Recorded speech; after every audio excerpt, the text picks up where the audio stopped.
तर महाराष्ट्राचा दणका बसणार म्हणजे बसणार, एवढं लक्षात ठेवा.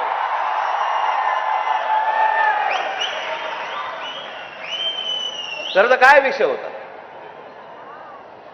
पहिली ते पाचवी राज्य सरकारने म्हणे हिंदी कंपल्सरी, म्हणे हिंदी भाषा शिकलीच पाहिजे. त्याच्यावरनं खरं तर हे सगळं सुरू झालं.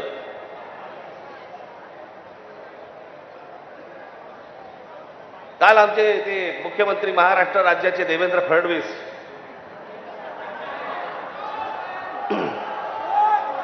त्यांनी काल सांगितलं म्हणे तिसरी हिंदी भाषा आम्ही सक्तीची करणार म्हणजे करणार. आता राज्य सरकारला जर आत्महत्याच करायची असेल तर त्यांनी त्याची बेशक करावी.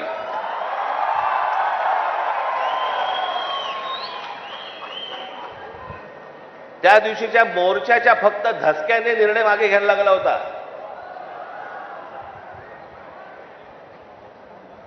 फडणवीसजी, तुम्ही सांगताय ना की तिसरी भाषा आम्ही सक्तीची आणणार म्हणजे आणणार. मी आत्ता आपल्याला सांगतो, महाराष्ट्रात पहिली ते पाचवी हिंदी आणायचा आपण प्रयत्न तर फक्त करून बघा.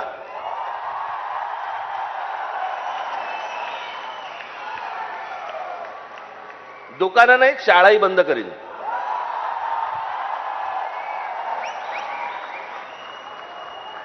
महाराष्ट्र राज्याचा मुख्यमंत्री हिंदीसाठी भांडतोय, मराठीसाठी, मराठी सक्तीची. इतर ज्या बाकीच्या शाळा आहेत याच्यामध्ये तुम्ही आज मराठी आणली पाहिजे, सक्तीची केली पाहिजेत. ते सोडून तुम्ही हिंदी सक्तीची करण्याच्या मागे लागलेला कोणाच्या दबावासाठी? कोण दबाव टाकते तुमच्यावरती?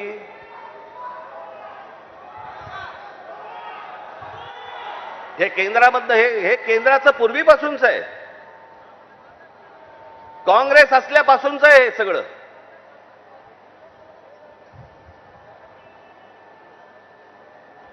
मुंबईसह संयुक्त महाराष्ट्र झाला त्याचा जो लढा होता, इतका प्रचंड मोठा लढा,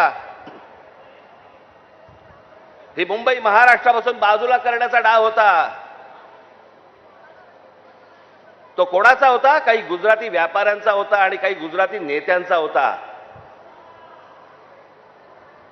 मी एकदा पुस्तक वाचत असताना आचार्य आस्तांचं पुस्तक ताज्या व नवनवीन बातम्या पाहण्यासाठी आजच आमच्या मुंबई न्यूज 24 चॅनलला सबस्क्राईब करा.